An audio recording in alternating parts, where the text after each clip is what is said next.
നമസ്കാരം കൂട്ടുകാരെ. 2024 പുറത്തിറങ്ങിയ രസകരമായൊരു മിസ്റ്ററി ത്രില്ലർ ചലച്ചിത്രം ആനന്ദ് ശ്രീബാല, അഭിലാഷ് പിള്ള എഴുതി വിഷ്ണു വിനയ് സംവിധാനം ചെയ്ത ഏറെ രസകരമായ ഈ ഇൻവെസ്റ്റിഗേഷൻ ചലച്ചിത്രത്തിൽ അർജുന അശോകനും അപർണ ദാസും സെയ്ജു കുറുപ്പും സിദ്ദീഖും അടക്കം നിരവധി താരങ്ങൾ വേഷമിട്ടിരുന്നു. മികച്ച രീതിയിൽ ക്രിട്ടിക്കൽ അക്ലമേഷൻ ലഭിച്ച ചലച്ചിത്രം പക്ഷേ തിയേറ്ററിൽ അത്ര കണ്ട് വർക്ക് ചെയ്തില്ല. ചലച്ചിത്രം ഇപ്പോൾ 3 OTT പ്ലാറ്റ്ഫോമുകളിലൂടെ ലഭ്യമാണ്. ആമസോൺ പ്രൈമിലും മനോരമ മാക്സിലും സിംപ്ലി സൗത്തിലും ചലച്ചിത്രം സ്ട്രീം ചെയ്യപ്പെടുന്നു. ഏറെ രസകരമായിട്ടുള്ള ഒരു സിനിമയാണ്. കാണാൻ താല്പര്യപ്പെടുന്നവർ അവിടെ നിന്നും സിനിമ കാണുമല്ലോ. നമുക്ക് സിനിമയുടെ ഒരു കഥാസംഗ്രഹം കേട്ടു നോക്കാം. കഥയിലേക്ക് പോകുന്നതിന് മുമ്പ് സിനിമാ കഥകൾ കേൾക്കാൻ ഇഷ്ടപ്പെടുന്ന പുതിയ കൂട്ടുകാരുണ്ടെങ്കിൽ നമ്മുടെ ചാനൽ ഒന്ന് സബ്സ്ക്രൈബ് ചെയ്യണേ. കൂട്ടുകാർക്ക് ഷെയർ ചെയ്ത് കൊടുക്കുകയും കമന്റ് ചെയ്യുകയും ലൈക്ക് ചെയ്യുകയും ചെയ്യൂ. കഥ ആരംഭിക്കുന്നത് മെയ് 26, 2023 എറണാകുളം നഗരത്തിലെ പോലീസ് സ്റ്റേഷനിലേക്ക് മെറിൻ എന്ന പെൺകുട്ടിയുടെ അച്ഛനും അമ്മയും മെറിന്റെ ഹോസ്റ്റൽ വാർഡനെയും കൂട്ടി ഏറെ ആശങ്കയോടെ വന്നെത്തിയിരിക്കുകയാണ്. സംഭവം എന്തെന്നാൽ അവരുടെ മകളെ കാണാനില്ല. പക്ഷെ അവർ ആദ്യമെത്തിയ സ്റ്റേഷനിൽ നിന്നും കേസ് നോർത്ത് സ്റ്റേഷൻ പരിധിയിലാണ് എന്ന് പറഞ്ഞ് അവരെ നോർത്ത് സ്റ്റേഷനിലേക്ക് പറഞ്ഞയക്കുന്നു. നോർത്ത് സ്റ്റേഷനിൽ എത്തിയപ്പോഴോ അവരുടെ ഹോസ്റ്റൽ കച്ചേരിപ്പടിയിലായതുകൊണ്ട് സെൻട്രൽ സ്റ്റേഷനിൽ കംപ്ലൈന്റ് കൊടുക്കണം എന്നായിരുന്നു അവിടുത്തെ SI പറഞ്ഞത്. മെറിനെ കാണാതായിട്ട് 3 മണിക്കൂറോളം പിന്നിട്ടിരുന്നു. സാധാരണ രീതിയിൽ വൈകിയാൽ മെറിൻ ഹോസ്റ്റൽ വാർഡനെ ഫോൺ ചെയ്തു പറയും. അച്ഛനും അമ്മയും ഫോണിൽ വിളിച്ചിട്ടാണെങ്കിലും കിട്ടുന്നുണ്ടായിരുന്നില്ല.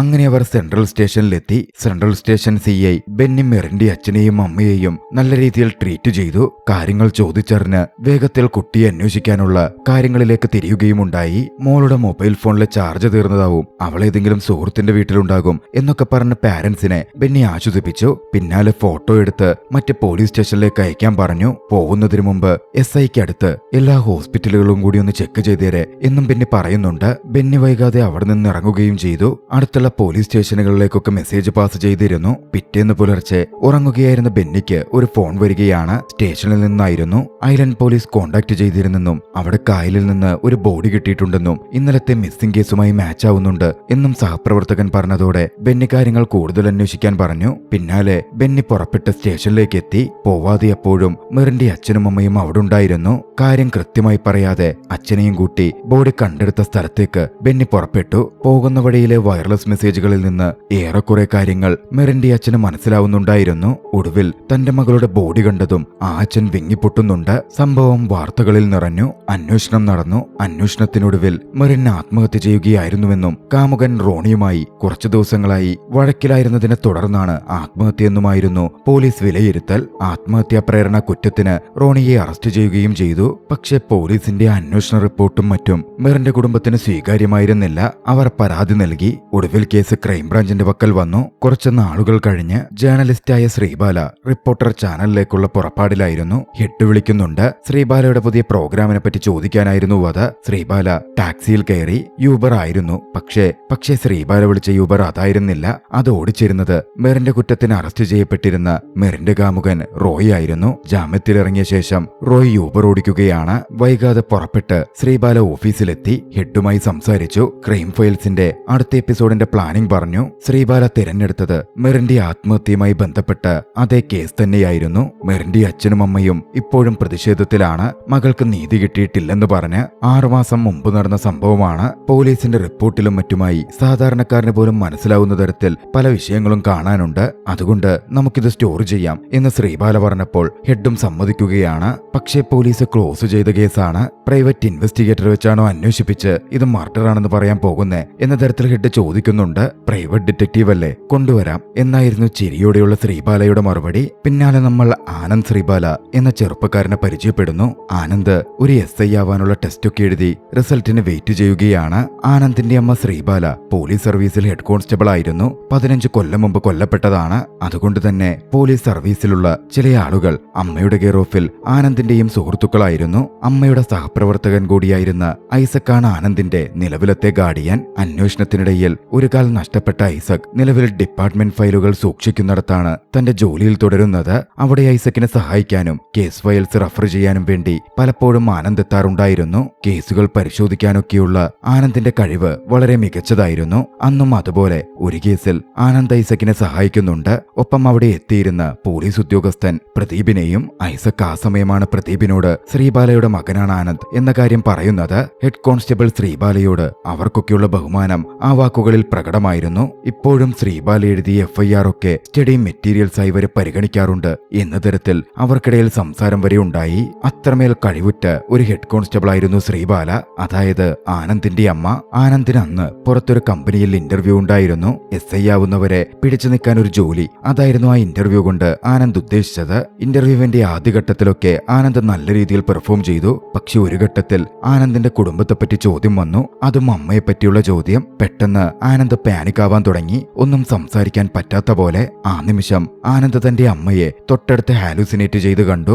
അമ്മ അവനോട് സംസാരിക്കുകയും കോൺഫിഡന്റായി മറുപടി പറയാൻ പറയുകയും ചെയ്തതോടെ ആനന്ദ് ഇന്റർവ്യൂ ബോർഡിനോട് ചോദിച്ച ചോദ്യങ്ങൾക്ക് മറുപടി പറയുകയാണ്.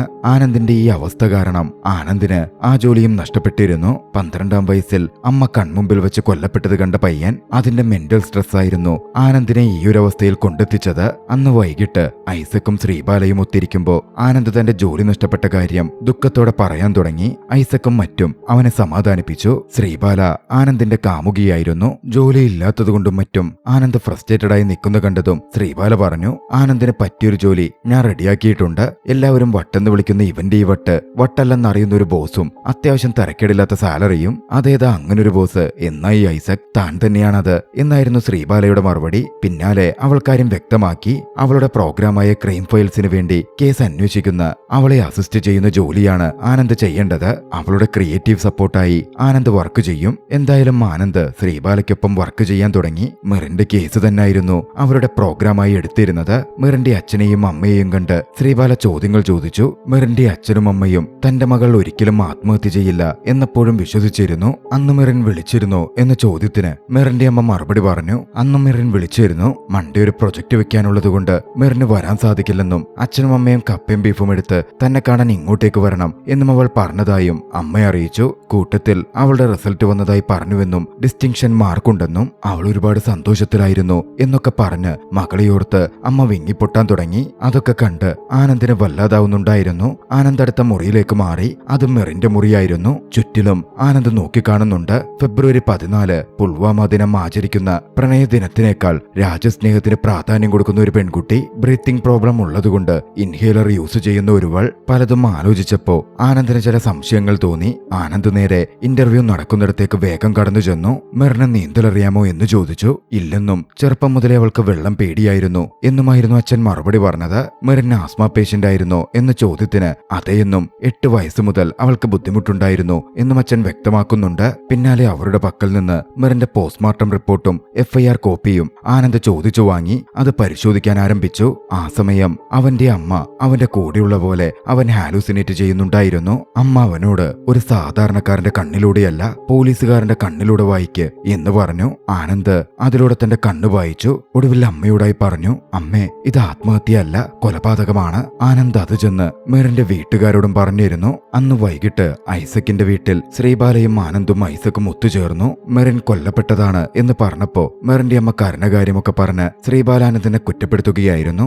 ആനന്ദ് തന്റെ ഫൈൻഡിങ്ങുകൾ വിശദീകരിച്ചു. എവിഡൻഷ്യലായും സൈക്കോളജിക്കലായും മിറിൻ ആത്മഹത്യ ചെയ്തതല്ല എന്ന് പറയാൻ സാധിക്കും. പോലീസ് റിപ്പോർട്ട് പ്രകാരം ഗോശ്രീ പാലത്തിൽ നിന്നും ബോഡി കിട്ടിയതിന് 12 മണിക്കൂർ മുമ്പ് മിറിൻ എടുത്തുചാടി എന്നാണ് പറഞ്ഞിരുന്നത്. പക്ഷേ അത്ര നേരം കായലിൽ കിടക്കുന്ന ബോഡിക്കുണ്ടാവുന്ന ബേസിക് ചേഞ്ചസ് പോലും മിറിന്റെ ബോഡിക്ക് ഉണ്ടായിരുന്നില്ല. പോരാത്തേന്ന് വയറ്റിന്ന് കിട്ടിയത് 150 മില്ലി വെള്ളം മാത്രമാണ്. അപ്പോൾ എന്താ സൈക്കോളജിക്കൽ? ശ്രീബാല ചോദിച്ചു. ആനന്ദ് വിശദീകരിച്ചു. ആസ്മ പേഷ്യന്റ് ആയിട്ടുള്ള ഒരു പെൺകുട്ടി, വെള്ളം പേടിയുള്ള പെൺകുട്ടി, ഗോശ്രീ 1ാം പാലവും കടന്ന് 2ാം പാലത്തു നിന്ന് എടുത്തുചാടി എന്ന് പറയുന്നതിൽ ഒട്ടും ലോജിക്കലല്ല.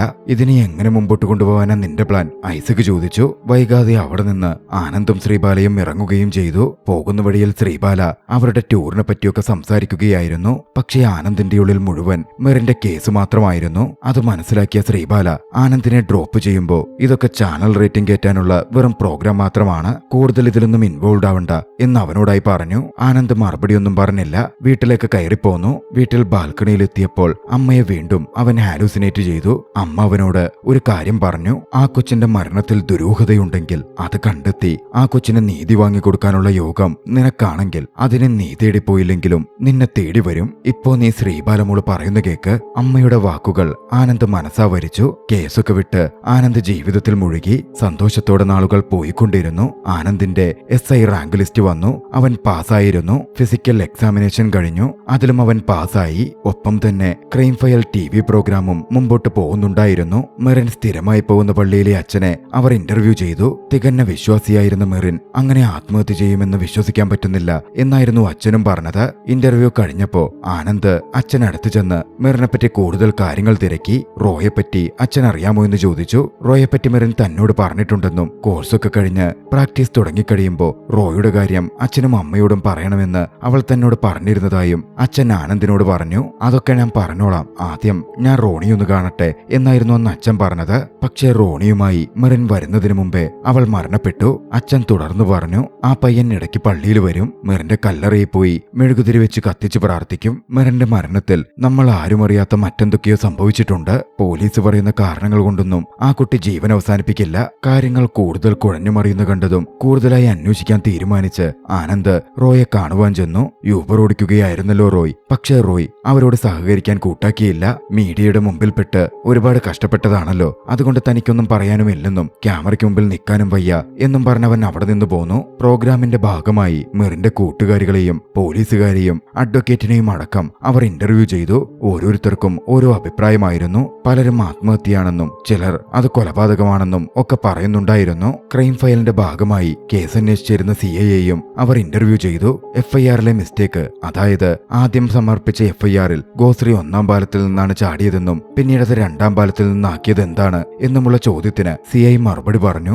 ആദ്യം മെറിൻ ചാടുന്നു കണ്ടു എന്ന് പറഞ്ഞൊരു ദൃക്സാക്ഷി വന്നിരുന്നു. പക്ഷെ കൂടുതൽ ചോദ്യം ചെയ്യലിൽ അയാൾ മെറിൻ 1-ാം പാലത്തിലൂടെ നടന്നു പോകുന്നത് മാത്രമാണ് കണ്ടത് എന്ന് സാക്ഷ്യപ്പെടുത്തി. വാർഫിൽ നിന്നാണല്ലോ ബോഡി കണ്ടെടുത്തത്. അവിടുത്തെ മീൻപിടുത്തക്കാരും മറ്റും 2-ാം പാലത്ത് നിന്ന് ചാടിയാലേ വാർഫിൽ നിന്ന് ബോഡി കിട്ടൂ എന്ന് സാക്ഷ്യപ്പെടുത്തുകയും ചെയ്തു. 1-ാം പാലത്തിന് താഴെ 5 അടിയോളം ചെളിയാണത്രേ. അങ്ങനെ ആ തിയറിയുടെ അടിസ്ഥാനത്തിലാ 2-ാം പാലത്തിൽ നിന്നാണ് ചാടിയത് എന്ന് അനുമാനിച്ചത്. ഉടൻ ആനന്ദ് ചോദിച്ചു, ആത്മഹത്യ ചെയ്യാൻ പോയ മെറിൻ 1-ാം പാലത്തിന് താഴെ അത്രത്തോളം ചെളിയാണെന്ന് അറിഞ്ഞിട്ടാണോ ചാടാൻ പോകുന്നത് സാറേ എന്ന് ചോദിച്ചു. അതൊന്നും അന്വേഷിക്കാൻ നേരം കിട്ടിയില്ലല്ലോ അനിയ, അപ്പോഴേക്കും കേസ് ക്രൈംബ്രാഞ്ചിന് കൊടുത്തില്ലേ എന്ന് പറഞ്ഞ CI ഒഴിഞ്ഞു മാറി. വൈകാതെ കംപ്ലീറ്റ് ചെയ്ത ക്രൈം ഫയൽ എപ്പിസോഡ് ടീമിന് മുമ്പിൽ സബ്മിറ്റ് ചെയ്യപ്പെട്ടു. അത് കണ്ട് അവർക്ക് ഓക്കെ ആയിരുന്നു. പക്ഷേ എൻഡിങ്ങിൽ കുറച്ചുകൂടി പഞ്ച് വേണം എന്നവർ സജസ്റ്റ് ചെയ്തു. ശ്രീബാല കണ്ടെത്തിയ വഴി ആനന്ദിന്റെ ഫൈൻഡിങ്സുകൾ ആനന്ദിനെ കൊണ്ട് തന്നെ എൻഡിങ്ങിൽ അവതരിപ്പിക്കുക എന്നതായിരുന്നു. ആനന്ദ് ആദ്യം മടിച്ചെങ്കിലും ശ്രീബാല നിർബന്ധിച്ചപ്പോ ആനന്ദ് താൻ മനസ്സിലാക്കിയ പോയിന്റുകൾ ക്യാമറയ്ക്ക് മുമ്പിലൂടെ പരിപാടിയിൽ അവതരിപ്പിച്ചു.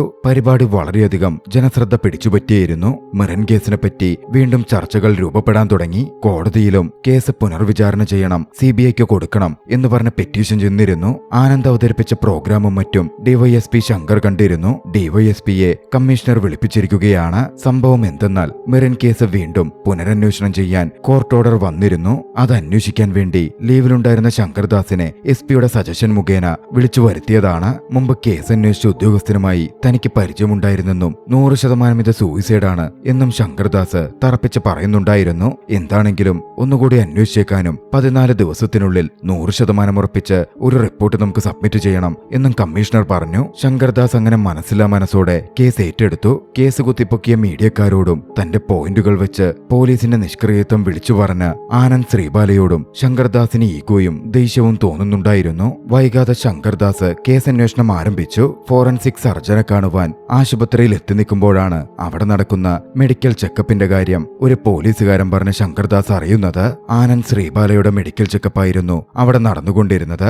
ആനന്ദിനടുത്തെത്തി ശങ്കർദാസ് പരിചയപ്പെട്ടു. മെഡിക്കലി ഫിറ്റാണ് എന്നും ഡോക്ടർ ശങ്കർദാസിനോട് പറഞ്ഞിരുന്നു. പക്ഷേ ശങ്കർദാസ് അമ്മയെപ്പറ്റിയുള്ള കാര്യങ്ങൾ ആനന്ദിനോട് ചോദിച്ചതും ആനന്ദ് പാനിക്കായി. ഹാലൂസിനേറ്റ് ചെയ്ത് അമ്മയോട് സംസാരിക്കാനൊക്കെ തുടങ്ങി. ശങ്കർദാസ് അത് നോട്ട് ചെയ്തെടുക്കുന്നുണ്ട്. പിന്നാലെ ആനന്ദിനോട് ഈഗോയും പോലീസിനെതിരെ സംസാരിച്ചതിന് കലിപ്പമുണ്ടായിരുന്ന ശങ്കർദാസ് അത് വെച്ച് റിക്രൂട്ട്മെന്റ് ബോർഡിന് ഒരു ഫയൽ സമർപ്പിച്ചിരുന്നു. ആനന്ദ് 4 കൊല്ലമായി സൈക്യാട്രിക് ട്രീറ്റ്മെന്റിലായിരുന്നുവെന്നും മറ്റും കാണിച്ചുകൊണ്ടുള്ള റിപ്പോർട്ടായിരുന്നു അത്. ആനന്ദിനു വേണ്ടി സംസാരിക്കാൻ ഐസക്ക് ശങ്കർദാസിനെ കാണാൻ ചെന്നെങ്കിലും ആനന്ദിനെതിരെ ഈഗോയും ദേഷ്യവും ഉണ്ടായിരുന്ന ശങ്കർദാസ് തന്റെ നിലപാടിൽ നിന്ന് പുറകിലേക്ക് പോവാൻ തയ്യാറായില്ല.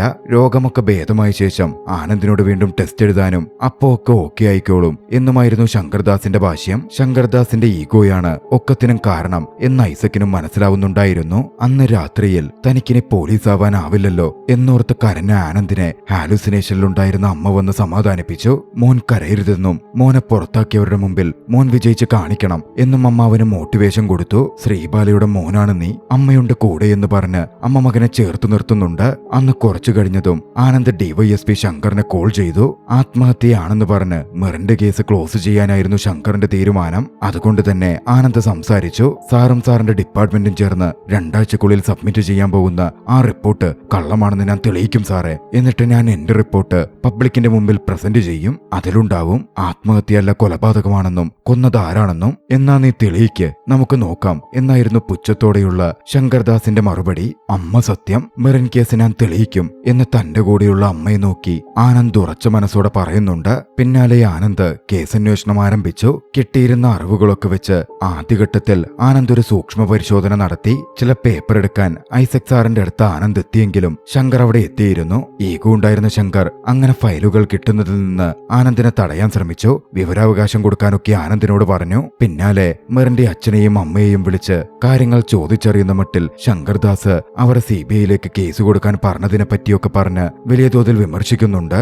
അന്വേഷണത്തിൽ ആനന്ദ് ഒരു കാര്യം മനസ്സിലാക്കി. മെറിൻ മരണപ്പെട്ട ദിവസം ഇടപ്പള്ളി പള്ളിയിൽ പോയിരുന്നു. പള്ളി വികാരിയെ കണ്ട് ആനന്ദ് സംസാരിച്ചു. എക്സാമിൽ ഡിസ്റ്റിങ്ഷൻ കിട്ടിയതിന് മെഴുകുതിരി കത്തിക്കാനാണ് അവൾ വന്നിരുന്നത് എന്ന് തന്നോട് പറഞ്ഞിരുന്നു എന്നച്ഛൻ സാക്ഷ്യപ്പെടുത്തി. പിന്നാലെ പള്ളിയോട് ചേർന്നുള്ള CCTV ദൃശ്യങ്ങൾ ഐസക്കിന്റെ സഹായത്തോടെ ആനന്ദ് പരിശോധിക്കാൻ തുടങ്ങി. മറുവശത്ത് ശങ്കർദാസും സംഘവും അതേ CCTV ദൃശ്യങ്ങൾ പരിശോധിക്കുന്നുണ്ടായിരുന്നു. വൈകുന്നേരം 5:32ഓടെയാണ് മെറിൻ പള്ളി വിട്ടിറങ്ങിയിരുന്നത്. CCTV ദൃശ്യങ്ങളിൽ പള്ളിയിൽ നിന്നിറങ്ങിയ മെറിൻ ഇടത്തോട്ട് പോവുകയും 5 മിനിറ്റ് കഴിഞ്ഞ് തിരികെ വരുന്നതും വ്യക്തമായിരുന്നു. തിരികെ വരുമ്പോ മെറിൻ ബാഗ് ക്ലോസ് ചെയ്യുന്ന കാര്യം ആനന്ദ് ശ്രദ്ധിക്കുകയും ചെയ്തു. പള്ളിയുടെ അടുത്തുള്ള ഷോപ്പുകളിൽ മെറിന്റെ ഫോട്ടോ കാണിച്ച് വിവരങ്ങൾ തിരക്കുവാൻ തന്റെ ഉദ്യോഗസ്ഥർക്ക് ശങ്കർദാസ് നിർദ്ദേശം കൊടുത്തു.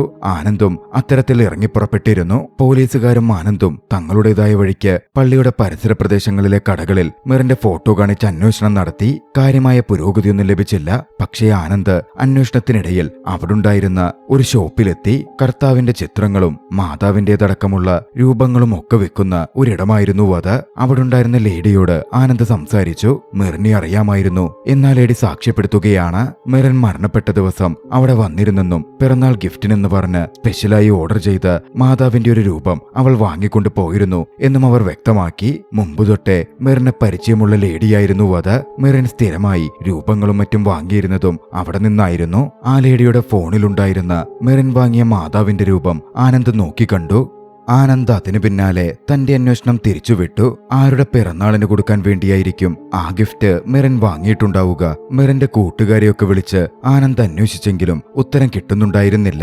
അവരാരുടെയും ബർത്ത്ഡേ ആ ദിവസമായിരുന്നുമില്ല. ആ സമയത്താണ് ശ്രീബാല മെറിന്റെ ഇൻസ്റ്റഗ്രാം അക്കൗണ്ട് പരിശോധിച്ച് മെറിൻ തുടർച്ചയായി മറ്റൊരു പെൺകുട്ടിക്കൊപ്പം സോഷ്യൽ മീഡിയയിൽ ഫോട്ടോ പോസ്റ്റ് ചെയ്തിരുന്നത് കാണിച്ചു കൊടുക്കുന്നത്. ഹന പോൾ എന്നായിരുന്നു ആ പെൺകുട്ടിയുടെ പേര്. ആ പെൺകുട്ടിയെ അവരുടെ ലിസ്റ്റിൽ അതുവരെ ഉൾപ്പെടുത്തിയിട്ടുണ്ടായിരുന്നില്ല.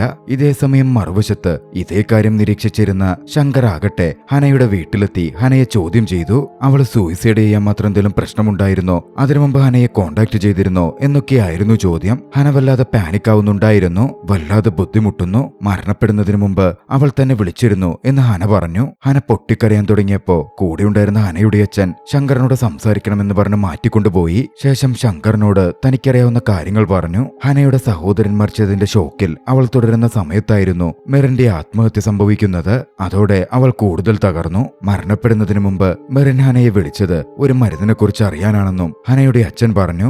ഏത് മരുന്നാണത് എന്നായി ശങ്കറിന്റെ ചോദ്യം. ഹനയുടെ അച്ഛൻ തുടർന്നു. സാറിത് റെക്കോർഡിക്കലാക്കരുത്. 8 മാസം മുമ്പ് ഡിപ്രഷന്റെ ഒരു മരുന്ന് ഓവർഡോസായി മോളെ ആശുപത്രിയിൽ അഡ്മിറ്റ് ചെയ്തിരുന്നു. ആ മരുന്നാണ്. അന്ന് മെറിനായിരുന്നു മോളെ റീകവർ ചെയ്യാനൊക്കെ സഹായിച്ചത്. കൗൺസിലിംഗ് ഒക്കെ ചെയ്തപ്പോഴാറിനെ മോൾ ആത്മഹത്യക്ക് ശ്രമിച്ചതായിരുന്നു. അതേ മരുന്നിനെ പറ്റി ചോദിക്കാനാ മെറിൻ അന്ന് മോളെ വിളിച്ചിരുന്നത്. ശങ്കറിന് വേണ്ട ഉത്തരങ്ങൾ കിട്ടിയതോടെ ശങ്കർ അവിടെ നിന്നിറങ്ങി. ശങ്കർ ഇറങ്ങിയതിന് പിന്നാലെ ഹനയുടെ കോണ്ടാക്ട് സംഘടിപ്പിച്ച് ആനന്ദ് വിളിക്കുന്നുണ്ടായിരുന്നു. ഫോൺ എടുത്തത് ഹനയുടെ അച്ഛനാണ്. കാര്യങ്ങൾ ചോദിക്കുന്നതിന് മുമ്പേ അയാൾ ഫോൺ കട്ട് ചെയ്യുകയും ചെയ്തു. മറുവശത്ത് കാറിലെത്തിയ ശങ്കർ പറയുന്നുണ്ടായിരുന്നു, കേസ് ക്ലോസ്ഡ് ആണ്. മരിക്കാനുള്ള പല വഴി നോക്കിയിട്ട് ഒടുവിൽ അവൾ ഗോശ്രീ പാലത്തിന്റെ മുകളിൽ നിന്ന് എടുത്തു ചാടിയത് തന്നെ. ശങ്കർ എന്നാലും സർജനെ കണ്ട് ഓട്ടോപ്സി റിപ്പോർട്ടിലെ കാര്യങ്ങൾ ഒന്നുകൂടി ക്രോസ് ചെക്ക് ചെയ്തു. അതിൽ തെറ്റുകളൊന്നും ഇല്ലെന്നായിരുന്നു എന്നായിരുന്നു പുതിയ സർജൻ പറഞ്ഞത്. മറുവശത്ത് ആനന്ദും ശ്രീബാലയുമാണെങ്കിൽ മോർച്ചറി അസിസ്റ്റന്റിനെയായിരുന്നു കാണാൻ പോയത്. ഡോക്ടർമാരാണ് ഫോറൻസിക് റിസൾട്ടൊക്കെ എഴുതുന്നതെങ്കിലും ആദ്യഘട്ടത്തിൽ മൃതദേഹങ്ങൾ പരിശോധിക്കുന്നതും ബാക്കി കാര്യങ്ങൾ പ്രവർത്തിക്കുന്നതുമൊക്കെ ഈ അറ്റൻഡർമാരാണ്. അറ്റൻഡറോട് മെറിന്റെ മരണവുമായി ബന്ധപ്പെട്ട കാര്യങ്ങൾ അവർ ചോദിച്ചറിഞ്ഞു. എന്തെങ്കിലും സംശയങ്ങളുണ്ടോ എന്നും തിരക്കി. അറ്റൻഡർ അവരോട് സഹകരിക്കുന്നുണ്ടായിരുന്നു. ഓർത്തുവെച്ചിരുന്ന കാര്യങ്ങളും എഴുതി വെച്ചിരുന്ന കാര്യങ്ങളും അയാൾ അവരോടായി പറഞ്ഞു. മെറിന്റെ മൃതദേഹം 4-5 മണിക്കൂറോ വെള്ളത്തിൽ കിടന്നിട്ടുണ്ടായിരുന്നുള്ളൂ. വീർക്കുകയോ ചീർക്കുകയോ ഒന്നും ചെയ്തിരുന്നില്ല. കൊച്ചിയിൽ ആ സമയത്ത് കവറടിച്ചു കയറുന്നതാണ്. അതും മൃതദേഹത്തിന്റെ ഉള്ളിൽ ഉണ്ടായിരുന്നില്ല. ഹന പീഡിപ്പിക്കപ്പെടുകയോ ഒന്നും ചെയ്തിട്ടുമില്ല. ആരോ ബലമായി പിടിച്ചതിന്റെ പാടുകൾ ശരീരത്തിലുണ്ടായിരുന്നു. ഇടത്തെ കാതിലെ കമ്മൽ പാതി പൊട്ടിയ നിലയിലുമായിരുന്നു. മോതിരവിരലിലും ചെറിയ പാടുകളുണ്ടായിരുന്നു. പോസ്റ്റ്മോർട്ടം ടേബിളിൽ താൻ കണ്ട മൃതശരീരത്തെ പറ്റിയ ഈ പറഞ്ഞതൊക്കെയും. ഇനി കായലിൽ നിന്ന് മൃതശരീരം കിട്ടിയപ്പോഴുള്ള കാര്യങ്ങൾ അറിയണമെങ്കിൽ തൊണ്ടിക്കുട്ടനോട് ചോദിച്ചാൽ മതി എന്നും ആ അറ്റൻഡർ പറയുന്നുണ്ട്. പിന്നാലെ അവർ തൊണ്ടിക്കുട്ടനടുത്തെത്തി. ഐസക്കും ആനന്ദിന്റെ ഒപ്പമുണ്ടായിരുന്നു. തൊണ്ടിക്കുട്ടൻ തനിക്ക് തോന്നിയ കാര്യങ്ങൾ പറഞ്ഞു. ആ സമയം വേലിയിറക്കമാണ്. പാലത്തുമേന്ന് ആ പെൺകുട്ടി ചാടിയിട്ടുണ്ടെങ്കിൽ മൃതദേഹം കിട്ടുക അറബിക്കടലിൽ നിന്നായിരിക്കും. കൂടുതൽ ചോദ്യം ചെയ്യലിൽ മൃതദേഹത്തിന്റെ കയ്യിൽ ഒരു മോതിരമുണ്ടായിരുന്നെന്നും തൊണ്ടിക്കുട്ടൻ അത് അടിച്ചു മാറ്റിയിട്ടുണ്ട് എന്നും ആനന്ദും ഐസക്കും മനസ്സിലാക്കുന്നുണ്ട്. ആനന്ദ് മോതിരം ഊരിയെടുത്തപ്പോ ബുദ്ധിമുട്ടുണ്ടായിരുന്നുവെന്ന് തൊണ്ടിക്കുട്ടനോട് ചോദിച്ചു. ഇല്ലെന്നായിരുന്നു അയാളുടെ മറുപടി. അതിൽ നിന്നും മൃതദേഹം കണ്ടുകിട്ടുമ്പോ മെറിൻ മരിച്ച് ഒരുപാട് സമയം പിന്നിട്ടിരുന്നില്ല എന്ന് ആനന്ദ് മനസ്സിലാക്കി. ആനന്ദ് തന്റെ അന്വേഷണം തുടർന്നു. ആ സമയത്താണ് ഹാലൂസിനേഷനുള്ള അമ്മയിൽ നിന്നും ഒരു സജഷൻ അവന് വന്നു കിട്ടുന്നത്. മെറിന്റെ ഫോൺ ഇതുവരെ കണ്ടുകിട്ടിയിട്ടില്ല. ഡാറ്റയൊക്കെ സൈബർ സെൽ റീകവർ ചെയ്തെടുത്തെങ്കിലും ഫോൺ ഇപ്പോഴും എവിടെയാണെന്ന് പോലീസ് അന്വേഷിച്ചു പോയിട്ട് പോലുമില്ല. ആനന്ദ് അതോടെ അതിനു പിന്നിൽ ശ്രമം നടത്താൻ തുടങ്ങി. ഹാക്കറായ തന്റെ ഒരു കൂട്ടുകാരന്റെ സഹായത്തോടെ മെറിൻ യൂണിവേഴ്സിറ്റി സൈറ്റിൽ എക്സാം റിസൾട്ട് നോക്കിയ സമയം വെച്ച് ഫോണിന്റെ IMEI നമ്പർ കണ്ടുപിടിക്കുകയും IMEI നമ്പർ വെച്ച് ഫോൺ ഇപ്പോൾ എവിടെയാണുള്ളതെന്ന് അവർ ട്രാക്ക് ചെയ്തെടുക്കുകയും ചെയ്തു. മെറിന്റെ ഫോൺ മെയ് 26-ന് 2:15 സ്വിച്ച് ഓഫ് ആയതായിരുന്നു. പക്ഷേ കഴിഞ്ഞ മാസം തമിഴ്നാട് നാഗർകോവിലിൽ ഫോൺ സ്വിച്ച് ഓൺ ആയിട്ടുണ്ട്. മെറിന്റെ അന്വേഷണവുമായി ബന്ധപ്പെട്ട് നാഗർകോവിലേക്ക് പോവാൻ അതോടെ ആനന്ദ് തീരുമാനിക്കുകയാണ്. പക്ഷെ അത് അപകടമാണ് എന്ന് കണ്ട് ഐസക്കും ശ്രീബാലയും തടയാൻ ശ്രമിച്ചിരുന്നു. പക്ഷേ ആനന്ദിന് മെറിന്റെ കേസ് അന്വേഷിച്ച് കണ്ടെത്തണം എന്നൊരു വാശി ഉള്ളിൽ രൂപപ്പെട്ടിരുന്നു. മെറിന് നീതി നേടിക്കൊടുക്കണം എന്നുള്ള പോലെ ആനന്ദ് പുറപ്പെട്ടതും ഐസക്ക് ഒരു സഹായത്തിന് DYSP ശങ്കറിനെ വിളിച്ചു. ആനന്ദ് ഇങ്ങനെ നാഗർകോവിലിൽ ഫോൺ തപ്പിപ്പോകുന്ന കാര്യം പറഞ്ഞു. ബാറിലായിരുന്ന ശങ്കർ ലൗഡ് സ്പീക്കറിലിട്ടായിരുന്നു സംസാരിച്ചത്. പുച്ഛത്തോടെയായിരുന്നു ആനന്ദ് ആ അന്വേഷിച്ചു പോകുന്നതിന് പറ്റിയൊക്കെ ശങ്കർ മറുപടികൾ പറഞ്ഞത്. തമിഴ്നാട് പോയി തല്ലുവാങ്ങുവാണേ അവൻ വാങ്ങട്ടെ എന്ന മട്ടിൽ ഐസക്കിന്റെ വാക്കുകളെ ശങ്കർ പുച്ഛിച്ചു തള്ളി. പിന്നാലെ കോളും കട്ട് ചെയ്തു. പക്ഷേ ലൗഡ് സ്പീക്കറിൽ ശങ്കർ ഇത് സംസാരിച്ചു കൊണ്ടിരുന്നപ്പോ ശങ്കറിനൊപ്പമുണ്ടായിരുന്ന പോലീസ് ഉദ്യോഗസ്ഥനായ പ്രദീപ് അത് കേട്ടിരുന്നു. പ്രദീപ് ശങ്കറിനോട് പറഞ്ഞു, സാർ ആ പയ്യന് കൊടുത്ത പണി കുറച്ച് കൂടിപ്പോയില്ലേ സാറേ? ഒന്നുമില്ലേലും നമ്മുടെ ശ്രീബാല മേഡത്തിന്റെ മോനല്ലായിരുന്നു പ്രദീപേ. അപ്പൊ അവൻ ചാനലിലൂടെ ഡിപ്പാർട്ട്മെന്റിന് എന്ന പണിയോ? അവൻ നമ്മുടെ പണിക്ക് പറ്റിയ ആളല്ല, ഒരു കിളിപോയേ സാർ. അവൻ അങ്ങനെയാവാൻ കാരണം നമ്മുടെ ഡിപ്പാർട്ട്മെന്റ് തന്നെയാ സാറേ. പിന്നാലെ ആ സംഭവത്തെ പറ്റി പ്രദീപ് വിശദീകരിച്ചു. സംഭവം എന്തെന്നാൽ പനങ്ങാട് ഒരു ക്രിസ്മസ് രാത്രിയിൽ ഒരു പെൺകുട്ടി പീഡിപ്പിക്കപ്പെട്ടു. പ്രതികൾ വലിയ ആളുകളുടെ മക്കളായിരുന്നു. പീഡിപ്പിക്കപ്പെട്ട പെൺകുട്ടി കോമയിലായി. സുഹൃത്തിന്റെ ബോഡി കിട്ടിയത് കായലിൽ നിന്നായിരുന്നു. പോലീസ് പ്രതികളെ അറസ്റ്റ് ചെയ്തു. പക്ഷേ വലിയവരുടെ മക്കളായതുകൊണ്ട് കോടതിയിൽ നിന്ന് അവർ ജാമ്യത്തിന് പോയി. ആ പെൺകുട്ടിക്ക് നീതി നേടിക്കൊടുക്കാൻ ഉറപ്പിച്ച് തന്റെ FIR-മായി ശ്രീബാല കോടതിയിൽ കയറി. കോടതിയിൽ ശ്രീബാല മൊഴി കൊടുക്കുന്നതിന്റെ തലേ ദിവസം ശ്രീബാലയുടെ വീട്ടിൽ കടന്നു കയറിയ ഒരു ഗുണ്ടാസംഘം അവിടുണ്ടായിരുന്ന ആനന്ദിന്റെ മുമ്പിൽ വെച്ച് ശ്രീബാലയെ ക്രൂരമായി കൊലപ്പെടുത്തി. 12 വയസ്സുള്ള ആനന്ദ് ആ കാഴ്ച കണ്ടാണ് അന്നു മുതൽ ഷോക്കിലായത്. ആനന്ദ് നാഗർകോവിലേക്കുള്ള യാത്രയിലായിരുന്നു. ഐസക്ക് ഒരു സഹായത്തിന് തന്റെ പരിചയക്കാരനും സസ്പെൻഷനിലുള്ള ഓഫീസറുമായ അയ്യപ്പനെ അവന്റെ കൂടെ അയച്ചിരുന്നു. നാഗർകോവിലിൽ ഫോൺ കയ്യിലുള്ള വ്യക്തി അവർ കണ്ടെത്തി. അയാളത് സെക്കൻഡ് ഹാൻഡായി ഒരു കടയിൽ നിന്ന് വാങ്ങിയതായിരുന്നു. അന്വേഷണം അങ്ങോട്ടേക്ക് ചെന്നു. ആ കടയിൽ ആ ഫോൺ കൊണ്ടുവിറ്റത് കേരളത്തിൽ നിന്നും അവിടെത്തുന്ന ഇടയ്ക്കൊക്കെ ചെറിയ മോഷണ മുതലുകളൊക്കെ വിൽക്കുന്ന ആന്റണി എന്ന വ്യക്തിയാണ് എന്നവർ മനസ്സിലാക്കി. ആന്റണിക്ക് തമിഴ്നാട്ടിൽ കുട്ടികളെ എഡ്യൂക്കേഷന് കോളേജുകളിൽ ചേർക്കുന്ന പരിപാടിയുമുണ്ട്. അവർ ആന്റണിയെ കാണാൻ ചെന്നു. മെറിന്റെ കേസുമായി ബന്ധപ്പെട്ടാണ് അവർ എത്തിയിരിക്കുന്നതെന്ന് കണ്ടതും ആന്റണി അവരെ തള്ളി വീഴ്ത്തി ഓടാൻ ശ്രമിച്ചു. വലിയൊരു ചേസിംഗ് തന്നെയായിരുന്നു നടന്നത്. ചേസിംഗിനൊടുവിൽ ആന്റണി രക്ഷപ്പെട്ട് മുമ്പോട്ട് ഓടാൻ ശ്രമിക്കവേ പെട്ടെന്ന് മുമ്പിൽ വന്ന് നിന്നയാളെ കണ്ട് ആന്റണി ഭയപ്പെട്ടു നിന്നു. മുമ്പിലെത്തിയിരുന്നത് ആനന്ദിന്റെ കാര്യങ്ങൾ പൂർണ്ണമായും മനസ്സിലാക്കി കഴിഞ്ഞിരുന്ന ശങ്കർദാസ് ആയിരുന്നു. ശങ്കർദാസ് ആന്റണിയെ അറസ്റ്റ് ചെയ്ത് കേരളത്തിലേക്ക് കൊണ്ടുപോകാൻ ആരംഭിച്ചു. കൂട്ടത്തിൽ ആനന്ദിനെയും തന്റെ വണ്ടിയിൽ കയറ്റി. ശങ്കർദാസിന്റെ ഉള്ളിലെ ഈഗോയൊക്കെ ഇല്ലാതായി കഴിഞ്ഞിരുന്നു. ആനന്ദിന്റെയും ശ്രീബാലയുടെയും കഥകൾ കേട്ടപ്പോ അവരോടൊരു ബഹുമാനവും ശങ്കർദാസിന് തോന്നുന്നുണ്ടായിരുന്നു. ശങ്കർ അത് ആനന്ദിനോട് തുറന്നു പറയുകയും ചെയ്തു. കേരളത്തിലെത്തി ആന്റണിയെ ചോദ്യം ചെയ്യാൻ ആരംഭിച്ചു.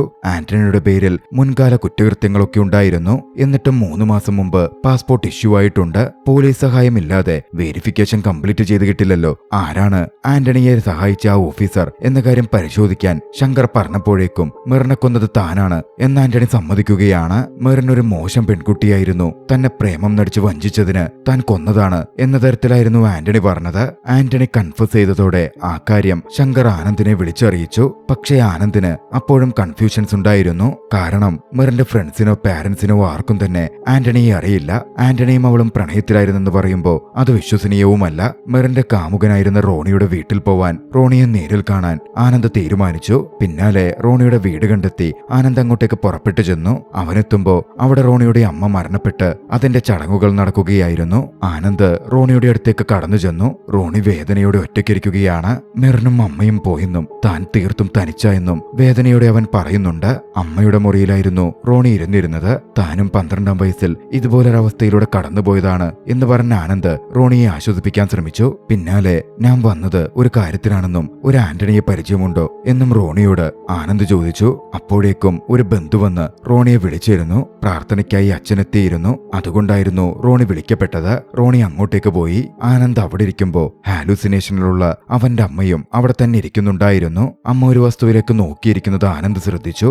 ആനന്ദ് നോക്കുമ്പോൾ അതാ രൂപമായിരുന്നു. മെറിൻ ബർത്ത്ഡേ ഗിഫ്റ്റ് വാങ്ങുവാനായി സ്പെഷ്യലായി ഓർഡർ ചെയ്തു വരുത്തിയ അതേ മാതാവിന്റെ രൂപം. പുറത്തു കണ്ട റോണിയുടെ അമ്മയുടെ ജനന തീയതിയും ആന്റണി ഓർത്തെടുത്തു. 26-ാം തീയതി മെറിൻ മരണപ്പെട്ട ആ ദിവസം റോയുടെ അമ്മയുടെ ബർത്ത്ഡേ ആയിരുന്നു എന്നും അവൻ അതോടെ മനസ്സിലാക്കി. റോയുടെ അമ്മയ്ക്ക് ഗിഫ്റ്റ് ചെയ്യാനായിട്ടാണ് മെറിൻ ആ രൂപം വാങ്ങിയത് എന്നും അവൻ ആ സമയം തിരിച്ചറിയുന്നുണ്ട്. അവിടെ നിന്ന് എഴുന്നേറ്റ ആനന്ദ് പ്രാർത്ഥനയിലായിരുന്ന റോയുടെ അടുത്ത് ചെന്ന് നിന്നു. മെറിൻ മരിച്ച ദിവസം അമ്മയുടെ ബർത്ത്ഡേ ആയിരുന്നില്ലേ, അന്ന് അവൾ ഇവിടെ വന്നിരുന്നു എന്ന് ചോദിച്ചു. ചെറിയ രോഷത്തോടെ ഇല്ലെന്നവൻ മറുപടി പറയുകയാണ്. അവിടെ നിന്ന് മാറിയ ആനന്ദ് റോയുടെ അമ്മയുടെ ഫോൺ എടുത്തു. അതിന്റെ നമ്പർ മനസ്സിലാക്കി ആ നമ്പർ ഹാക്കറായ കൂട്ടുകാരൻ അയച്ചു കൊടുത്തു. ആ നമ്പറിൽ നിന്നും 26-ാം തീയതി മെറിന്റെ ഫോണിലേക്കോ മറ്റോ കോളോ മെസ്സേജോ പോയിട്ടുണ്ടോ എന്ന് ചെക്ക് ചെയ്ത് പറയാൻ ആനന്ദ് ആവശ്യപ്പെട്ടു. അവനത് ചെക്ക് ചെയ്ത് റിപ്ലൈ കൊടുത്തു. അതിൽ നിന്ന് ആകെ 4 കോളുകൾ പോയിട്ടുണ്ട്. പക്ഷെ ഒന്നും മെറിന്റെ നമ്പറിലേക്കല്ല. പക്ഷെ ആ കൂട്ടത്തിൽ വൈകിട്ട് 6 മണിക്ക് വിളിച്ചത് ഹന പോളിന്റെ നമ്പറിലേക്കാണ് എന്നത് ആനന്ദിന് സ്ട്രൈക്ക് ചെയ്തിരുന്നു. ഹന മെറിന്റെ ഫ്രണ്ട്. പിന്നാലെ ഹാക്കർ സുഹൃത്തു വഴി തന്നെ ഹനയുടെ നമ്പർ മനസ്സിലാക്കി ഹനയെ ആനന്ദ് കോൾ ചെയ്യുകയാണ്. മെറിൻ അവസാനമായി ഹനയെ വിളിച്ചത് എന്തിനാണെന്നും എന്നാണെന്നും അവൻ ചോദിച്ചു. ഹന കരഞ്ഞുകൊണ്ട് തന്നെ കാര്യം പറഞ്ഞു. അച്ഛൻ പറഞ്ഞ അതേ മറുപടി തന്നെയായിരുന്നു. അവൾ കഴിച്ച ഡിപ്രഷന്റെ മരുന്നിനെ പറ്റി അറിയാൻ ആ മരുന്നിന്റെ പേര് ആനന്ദ് ചോദിച്ചറിഞ്ഞു. ഗൂഗിളിൽ അത് സെർച്ച് ചെയ്തു. പെട്ടെന്നാണ് ആനന്ദ് ഒന്ന് ഓർത്തെടുത്തത്. ഹന പറഞ്ഞ അതേ മരുന്ന്, അതിന്റെ കവറടക്കം മുമ്പ് റോയുടെ കാറിൽ ആനന്ദ് നേരിട്ട് കണ്ടിട്ടുണ്ട്. റോയുടെ കാര്യത്തിൽ ആനന്ദിന് അതോടെ സംശയം തോന്നുന്നുണ്ടായിരുന്നു. ആനന്ദ് പിന്നാലെ ശങ്കർദാസിനെ ചെന്നു കണ്ടു. ആന്റണിയുടെ കേസ് കോടതിയിലേക്ക് മാറ്റാൻ തുടങ്ങുകയായിരുന്നു. ഇപ്പോൾ അത് ചെയ്യരുത് എന്ന് പറഞ്ഞ ആനന്ദ് ഒരു പോസ്റ്റ്മോർട്ടം നടത്തണമെന്ന് പറഞ്ഞു. മെറിന്റെ റീപോസ്റ്റ്മോർട്ടമാണോ എന്ന തരത്തിൽ ശങ്കർദാസ് ചോദിച്ചെങ്കിലും അല്ലെന്നും റോയുടെ അമ്മയുടേതാണ് എന്നുമായിരുന്നു ആനന്ദിന്റെ മറുപടി. റോയുടെ അമ്മയുടെ മരണത്തിൽ ബന്ധുക്കൾക്കും സംശയമുണ്ടായിരുന്നു. റോയ് അവരുടെ വളർത്തുമകനാണ്. റോയുടെ വളർത്തച്ഛൻ ഒരുപാട് മുമ്പേ മരണപ്പെട്ടതായിരുന്നു. അതുകൊണ്ട് തന്നെ അധികം വൈകാതെ റോയുടെ വളർത്തമ്മയുടെ പോസ്റ്റ്മോർട്ടം നടക്കുകയാണ്. റോയിനെ ശങ്കർദാസ് കസ്റ്റഡിയിൽ എടുക്കുകയും ചെയ്തു. റോയുടെ വീട് സെർച്ച് ചെയ്യാൻ ആരംഭിക്കുകയും ചെയ്തിരുന്നു. കൂട്ടത്തിൽ റോയുടെ വാഹനങ്ങളും പരിശോധിച്ചു. വാഹനങ്ങൾ പരിശോധിക്കുമ്പോൾ ആനന്ദും കൂടെയുണ്ടായിരുന്നു. പിന്നാലെ റോയെ ഇൻട്രോഗേഷന് വിധേയമാക്കി. ആനന്ദും ശങ്കറും ചേർന്നായിരുന്നു ചോദ്യം ചെയ്തത്. എന്തിനാണ് റോയ് അമ്മയെ കൊന്നത് എന്ന ചോദ്യത്തിന് താൻ ക്രൈമൊന്നും ചെയ്തിട്ടില്ല എന്ന മട്ടിലായിരുന്നു റോയുടെ മറുപടിയും പെരുമാറ്റവും. വീട്ടിൽ നിന്ന് കണ്ടെടുത്ത മാതാവിന്റെ രൂപവും മറ്റും വെച്ച് 26-ാം തീയതി മെറിൻ അവിടെ വന്നിട്ടുണ്ട് എന്ന കാര്യത്തിൽ ഉറപ്പുള്ള പോലായിരുന്നു ആനന്ദ് ചോദ്യങ്ങൾ ചോദിച്ചത്. റോയുടെ അമ്മയുടെ ഫോണിൽ നിന്ന് മെറിൻ ഹനയെ വിളിച്ചതിന്റെ തെളിവുകളടക്കം അവർ വിശദീകരിച്ചു. കൂട്ടത്തിൽ ഹന കഴിച്ചിരുന്ന മരുന്നിന്റെ കാര്യം അമ്മയുടെ ഫോണിൽ നിന്നാണ് മെറിൻ ചോദിച്ചത് എന്നുള്ള കാര്യവും. അതോടെ റോയ് കൺഫസ് ചെയ്യാൻ തുടങ്ങി. അമ്മയെ കൊന്നത് താൻ തന്നെയാണെന്ന കാര്യം. ഹന ഓവർഡോസായി കഴിച്ച അതേ മരുന്ന് കൊടുത്തായിരുന്നു റോയ് അമ്മയെ കൊന്നത്. സുഖമില്ലാതെ കിടന്നിരുന്ന അമ്മയെ അങ്ങനെ കാണാൻ പറ്റാതെ താൻ കൊല്ലുകയായിരുന്നു എന്ന മട്ടിൽ കരഞ്ഞുകൊണ്ട് റോയ് പറഞ്ഞു. പക്ഷേ മെറിനെ താനൊന്നും ചെയ്തിട്ടില്ല എന്നും അവൻ പറഞ്ഞുകൊണ്ടിരിക്കുന്നുണ്ടായിരുന്നു. അവളന്ന് വീട്ടിൽ വന്നിട്ടുണ്ടെങ്കിൽ അതെനിക്കറിയില്ലായിരുന്നു എന്നും റോയ് വ്യക്തമാക്കി. പക്ഷേ ആനന്ദ് വിട്ടുകൊടുക്കുമായിരുന്നില്ല. നീ അവളെ കൊന്നതിന് ഒരു തെളിവ് കൂടിയുണ്ടെന്ന് പറഞ്ഞ് ആനന്ദ് ഒടിഞ്ഞ കമ്മലിന്റെ പാതി റോയുടെ മുമ്പിലേക്ക് വെച്ചു. ആനന്ദിന് ഒടിഞ്ഞ ആ കമ്മൽ പാതി കിട്ടിയത് റോയുടെ കാറിന്റെ അകത്തെ പരിശോധനാ സമയത്തായിരുന്നു. തനിക്ക് മുമ്പിൽ ഇനി മറ്റു വഴികളില്ലെന്ന് കണ്ടതും വീണ്ടും റോയ് സത്യങ്ങൾ പറയാൻ തുടങ്ങി. 26-ാം തീയതി വൈകിട്ട് മാതാവിന്റെ രൂപവും വാങ്ങി ബർത്ത്ഡേക്ക് റോയുടെ അമ്മയ്ക്ക് ഗിഫ്റ്റ് ചെയ്യാൻ തീരുമാനിച്ച് മെറിൻ റോയുടെ വീട്ടിലെത്തിയിരുന്നു. വാതിൽ തുറന്നു കിടന്നിരുന്നതുകൊണ്ട് മെറിൻ അകത്തേക്ക് കയറി ചെന്നു. അമ്മ അപ്പോൾ കുളിക്കുകയായിരുന്നു. മാതാവിന്റെ രൂപമെടുത്ത് അവിടുത്തെ ഷോക്കേഴ്സിലേക്ക് വെക്കുന്നത് മെറിൻ തന്നെയാണ്. അപ്പോഴാണ് മെറിൻ ടേബിളിലിരിക്കുന്ന ഗുളികകൾ ശ്രദ്ധിക്കുന്നത്. അതിലെ ഒരു ഗുളിക കണ്ടതും മെറിന് സംശയം തോന്നി. മുമ്പ് ഹന ആത്മഹത്യക്ക് ഉപയോഗിച്ച അതേ ഗുളിക തന്നെ. അത് കൺഫേം ചെയ്യാൻ വേണ്ടി തന്റെ ഫോൺ എടുത്ത് മെറിൻ ഹനയെ വിളിക്കാൻ നോക്കിയെങ്കിലും അത് സ്വിച്ച് ഓഫ് ആയി പോയിരുന്നു. പിന്നാലെയാണ് മെറിൻ അമ്മയുടെ ഫോൺ എടുത്ത് അതിൽ നിന്നും ഹനയെ വിളിക്കുന്നത്. ഹനയിൽ നിന്നും അതേ ഗുളിക തന്നെയാണ് അമ്മ കഴിച്ചുകൊണ്ടിരിക്കുന്നത് എന്ന് മെറിൻ മനസ്സിലാക്കി. കുളി കഴിഞ്ഞ് അമ്മ വരുമ്പോ ചോദിക്കാൻ വേണ്ടി മെറിൻ അങ്ങനെ നിൽക്കുമ്പോ റോയ് അങ്ങോട്ടേക്ക് കയറി വന്നു. റോയെ കണ്ടതും തന്റെ സംശയങ്ങൾ മെറിൻ റോയോട് ചോദിച്ചു. പക്ഷേ ആദ്യം അത് ഇയർ ബാലൻസിന്റെ ഗുളികയാണ് എന്ന് പറഞ്ഞ് റോയ് ഒഴിഞ്ഞു മാറിയെങ്കിലും ഇതിലെന്തോ പ്രശ്നമുണ്ട്, പോലീസിനെ വിളിക്കും എന്നൊക്കെ മെറിൻ പറഞ്ഞപ്പോ അമ്മയുടെ മുറിയിൽ നിന്ന് മെറിനുമായി റോയ് പുറത്തേക്കിറങ്ങി. ശേഷം അവളോടായി പറഞ്ഞു അമ്മയെ കൊല്ലുവാൻ താൻ തന്നെയാണ് ഇത് പ്രവർത്തിക്കുന്നതെന്ന്. കഴിഞ്ഞ 4 മാസമായി അമ്മയ്ക്ക് താൻ ഈ ഗുളിക കൊടുക്കുന്നുണ്ട് എന്നും റോയ് പറയുന്നുണ്ടായിരുന്നു. റോയുടെ ലക്ഷ്യം കോടികൾ വിലമതിക്കുന്ന അവരുടെ സ്വത്ത് തന്നെയായിരുന്നു. പക്ഷേ റോയുടെ ഈ പ്രവൃത്തിയൊന്നും മെറിന് അംഗീകരിക്കാൻ പറ്റില്ലായിരുന്നു. മെറിനത് പുറത്തു പറയും എന്ന് പറഞ്ഞതും റോയ് മെറിനെ ആക്രമിച്ചു. കുളി കഴിഞ്ഞ് പുറത്തിറങ്ങിയ അമ്മ മെറിൻ വരുമോ എന്ന് റോയുടെ ശബ്ദം കേട്ട് ചോദിക്കുന്നുണ്ടായിരുന്നു. മെറിന്റെ വായയും മൂക്കും പൊത്തിപ്പിടിച്ചിരുന്ന റോയ് ഇല്ലെന്ന് മറുപടി പറഞ്ഞു. പിന്നാലെ മെറിൻ കുതറി മാറിയപ്പോ റോയ് അവളെ വിട്ടപ്പോ അവൾ ഡെസ്കിന്റെ മൂലയിൽ തലയടിച്ചു വീഴുകയാണ്. കയ്യിൽ കിട്ടിയ മെറിന്റെ നെക്ലസ് അവൻ പോക്കറ്റിലാക്കി. അപ്പോഴേക്കും കോളിംഗ് ബെൽ ശബ്ദം കേട്ടു. ബോധം കെട്ട് കിടന്നിരുന്ന മെറിന്റെ ശരീരം അതോടെ അവൻ അടുത്തുള്ള സ്റ്റോർ റൂമിലേക്ക് മാറ്റിക്കിടത്തി. പിന്നാലെ ചെന്ന് വാതിൽ തുറന്നു. വന്നിരുന്നത് ബന്ധുക്കളായിരുന്നു. ബന്ധുക്കൾക്കൊപ്പം ഒന്നും അറിയാത്ത പോലെ റോയ് അമ്മയുടെ ബർത്ത്ഡേ ആഘോഷിച്ചു. രാത്രി ഏവരും പോയി കഴിഞ്ഞ് റോയ് തന്നെ മെറിന്റെ ശരീരത്തിനടുത്തെത്തി അവൾ മയക്കത്തിൽ നിന്നുണർന്നു എന്ന് മുട്ടിവിളിച്ച് നോക്കാൻ തുടങ്ങി. അപ്പോൾ മെറിൻ അനങ്ങുന്നുണ്ടായിരുന്നില്ല. മെറിൻ മരണപ്പെട്ടു എന്ന് റോയ് വിശ്വസിച്ചു. രാത്രിക്ക് രാത്രി താൻ തന്നെ പൊക്കിയെടുത്ത് മെറിനെ ഗോശ്രീ പാലത്തിന്റെ മുകളിൽ നിന്ന് കൊണ്ട് കായലിലിടുകയായിരുന്നു എന്നും റോയ് പോലീസിനോട് പറഞ്ഞു. ശേഷം ശങ്കറും ആനന്ദും കൂടി സംസാരിച്ചു. റോണിയുടെ കാര്യത്തിൽ തെളിവുകളുണ്ട്, അവൻ പറഞ്ഞത് വിശ്വസിക്കാം. പക്ഷേ ആന്റണി അവൻ ആരെയാണ് പ്രൊട്ടക്ട് ചെയ്യാൻ നോക്കുന്നത് എന്ന ചോദ്യം ഉയർന്നു വന്നിരുന്നു. അതിനെപ്പറ്റി അവർ കൂടുതൽ അന്വേഷിച്ചു. അപ്പോൾ ഒരു കാര്യം വ്യക്തമായി. മെറിൻ മരിച്ച ദിവസം റോണിയുടെ ഫോണിലേക്കും ആന്റണിയുടെ ഫോണിലേക്കും ഒരേ ഫോൺ നമ്പറിൽ നിന്ന് തന്നെ കോളുകൾ വന്നിട്ടുണ്ട്. കോൾ വിളിച്ച ഫോണാകട്ടെ കേസന്വേഷണത്തിന്റെ ഭാഗമായി സ്റ്റേഷനിൽ തൊണ്ടി മുതലായി സൂക്ഷിക്കപ്പെട്ടതുമാണ്. അതോടെ ആ സ്റ്റേഷൻ SHOയെ ശങ്കർ വിളിച്ചു വരുത്തുകയാണ്. മെറിന്റെ കേസ് ആദ്യമായി അന്വേഷിച്ച ബെന്നിയുടെ സ്റ്റേഷനിലുണ്ടായിരുന്ന ഫോണായിരുന്നു അത്. ശങ്കർദാസ് ബെന്നിയോട് സംശയാസ്പദമായ സാഹചര്യം വിശദീകരിക്കുകയും കാര്യങ്ങൾ ചോദിച്ചറിയുകയും ചെയ്തു. ഈ സമയം ആനന്ദ് കോൾ വിളിക്കപ്പെട്ട ഫോൺ പരിശോധിക്കുന്നുണ്ടായിരുന്നു. ഫോണിൽ സിമ്മില്ല, കോൾ ലോഗ് ക്ലിയർ ആണ്, വാട്സപ്പ് ഉണ്ട്. ഫോണിലേക്ക് നെറ്റ് കണക്ട് ചെയ്യാൻ ആനന്ദ് തന്റെ ഫോൺ എടുത്ത് ഹോട്ട്സ്പോട്ട് ഓണാക്കാൻ തുടങ്ങി. പെട്ടെന്നാണ് ആനന്ദിന് ഒരു ഐഡിയ തോന്നിയത്. ആനന്ദ് നേരെ ശങ്കറിന്റെയും ബെന്നിയുടെയും അടുത്തേക്ക് ചെന്നു. ബെന്നിയുടെ ഫോണിൽ നിന്ന് ഹോട്ട്സ്പോട്ട് തരാമോ എന്ന് ചോദിച്ചു. ബെന്നിയും ഹോട്ട്സ്പോട്ട് ഓണാക്കി കൊടുത്തു. തൊണ്ടി മുതലായ ഫോണിൽ കൃത്യമായി ഒന്നും ചെയ്യാതെ തന്നെ ബെന്നിയുടെ ഫോൺ കണക്ട് ആവുന്നുണ്ടായിരുന്നു. അതോടെ ബെന്നിയാണ് ആ ഫോൺ യൂസ് ചെയ്തിരിക്കുന്നത് എന്ന കാര്യം വ്യക്തമായി. പിന്നാലെ കാര്യങ്ങൾ കുറച്ചുകൂടി വ്യക്തമാവുകയാണ്. ബെന്നിയിൽ നിന്നും കൺഫെഷനും വന്നു. റോയുടെ പ്രവൃത്തികളിൽ ബെന്നിക്കും പങ്കാളിത്തമുണ്ടായിരുന്നു. ബെന്നി റോയുടെ അകന്ന ബന്ധത്തിലുള്ളതാണ്. അമ്മയെ കൊന്ന് സ്വത്തുകൾ കിട്ടുമ്പോ 20% ബെന്നിക്കുള്ള ഓഫർ. അത് തന്നെ കോടികൾ വരും. മെറിൻ അനക്കമില്ലാതായ ആ രാത്രി അവൾ മരണപ്പെട്ടെന്ന് ചിന്തിച്ച് പാനിക്കായി റോയ് ബെന്നിയെ വിളിച്ചിരുന്നു. ഫോൺ എടുത്ത ബെന്നി അവനോട് കട്ട് ചെയ്യാൻ പറഞ്ഞ് ദേഷ്യപ്പെട്ട് സ്റ്റോർ റൂമിൽ കയറി തൊണ്ടി മുതലായ ഫോൺ എടുത്ത് അതുവഴി റോയെ കോണ്ടാക്ട് ചെയ്യുകയായിരുന്നു ചെയ്തത്. അപ്പോഴാണ് റോയ് ചെയ്ത പ്രവൃത്തിയും മറ്റ് കാര്യങ്ങളും ബെന്നി അറിയുന്നത്. മെറിന്റെ കൊലപാതകം പുറത്തു വന്നാൽ അതിന് പിന്നിലെ കാരണങ്ങളും പുറത്തു വരും. അത് വന്നാൽ ബെന്നിയും തൂങ്ങും. അതുകൊണ്ട് ബെന്നി റോയ്ക്ക് ഒത്താശ ചെയ്യാൻ തീരുമാനിച്ചു. റോയുടെ വീട്ടിലെത്തി കൊല്ലപ്പെട്ട് കിടക്കുന്നു എന്ന് റോയ് പറഞ്ഞ മെറിന്റെ ശരീരം ബെന്നി പരിശോധിച്ചു. അവൾ മരണപ്പെട്ടിരുന്നില്ല, അബോധാവസ്ഥയിലായിരുന്നു. അതോടെ ബെന്നി ചിലത് തീരുമാനിക്കുകയാണ്. റോയുടെ അടുക്കൽ സ്വത്തുക്കൾ കിട്ടുമ്പോ 50% എന്ന ഡീൽ പറഞ്ഞുറപ്പിച്ച് തനിക്ക് വേണ്ടി പല കുറ്റകൃത്യങ്ങളും ചെയ്തിട്ടുള്ള ആന്റണിയെ ബെന്നി അകത്തേക്ക് വിളിപ്പിച്ചു. ചെറിയ ജീവനുള്ളതുകൊണ്ട് കായലിൽ കൊണ്ടുചെന്നിട്ടാൽ ആത്മഹത്യയാണെന്ന തരത്തിലേ മനസ്സിലാവൂ എന്ന് ആന്റണി പറഞ്ഞതോടെ അവർ അത്തരത്തിൽ പ്രവർത്തിക്കാൻ തീരുമാനിക്കുകയാണ്. കുറച്ചുകൂടി കാര്യങ്ങൾക്ക് വിശ്വസ്തത വരുത്തുവാൻ റോയും മെറിനും തമ്മിലുള്ള റിലേഷൻഷിപ്പ് ഇഷ്യൂസ് ആണ് അവളുടെ ആത്മഹത്യക്ക് പിന്നിൽ എന്ന് വരുത്തി തീർക്കാനും ആത്മഹത്യാ പ്രേരണ കുറ്റത്തിന് റോയെ അറസ്റ്റ് ചെയ്യാനും ബെന്നി തീരുമാനിക്കുകയായിരുന്നു. മെറിൻ കേസ് അങ്ങനെ പൂർണ്ണമായി സോൾവ് ചെയ്യപ്പെടുകയായിരുന്നു. ശങ്കർ കേസ് റിപ്പോർട്ട് SP-ക്കും കമ്മീഷണറിനും മുമ്പിൽ സമർപ്പിച്ചു. ആനന്ദാണ് തന്നെ സഹായിച്ചത് എന്നും ശങ്കർ അവരെ അറിയിക്കുന്നുണ്ട്.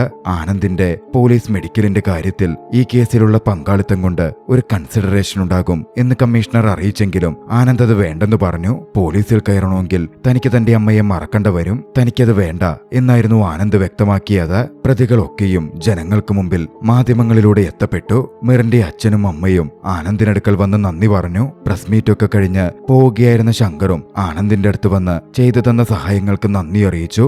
ആനന്ദിന്റെ അടുത്ത് ആനന്ദിന്റെ അമ്മയുണ്ടാകും എന്നറിയാവുന്ന ശങ്കർ ഇത് നിന്റെ അമ്മയ്ക്കുള്ളതാണ് എന്ന് പറഞ്ഞൊരു സെല്യൂട്ട് ചെയ്തു. ഇതേ സമയം ആനന്ദിന്റെ തൊട്ടടുത്ത് ആനന്ദിന്റെ അമ്മ ശ്രീബാല അഭിമാനത്തോടെ നിൽക്കുന്നുണ്ടായിരുന്നു. ഹാലൂസിനേഷൻ ആണെങ്കിൽ പോലും ആ ദൃശ്യങ്ങളോടെ ആനന്ദ് ശ്രീബാല എന്ന ചലച്ചിത്രം അവസാനിക്കുകയാണ്. രസകരമായ ഈ ചലച്ചിത്രം നിങ്ങൾക്കിഷ്ടമായെങ്കിൽ വീഡിയോ ലൈക്ക് ചെയ്യുക. അഭിപ്രായങ്ങളും നിർദ്ദേശങ്ങളും കമന്റുകളിൽ രേഖപ്പെടുത്തുക. കഴിയുമെങ്കിൽ ചാനൽ സബ്സ്ക്രൈബ് ചെയ്തും കൂട്ടുകാർക്ക് ഷെയർ ചെയ്തു കൊടുത്തും ഞങ്ങളെ സപ്പോർട്ട് ചെയ്യുക. അടുത്ത എപ്പിസോഡിൽ മറ്റൊരു മികച്ച ചലച്ചിത്രവുമായി നമുക്ക് കണ്ടുമുട്ടാം. അതുവരെ ബൈ.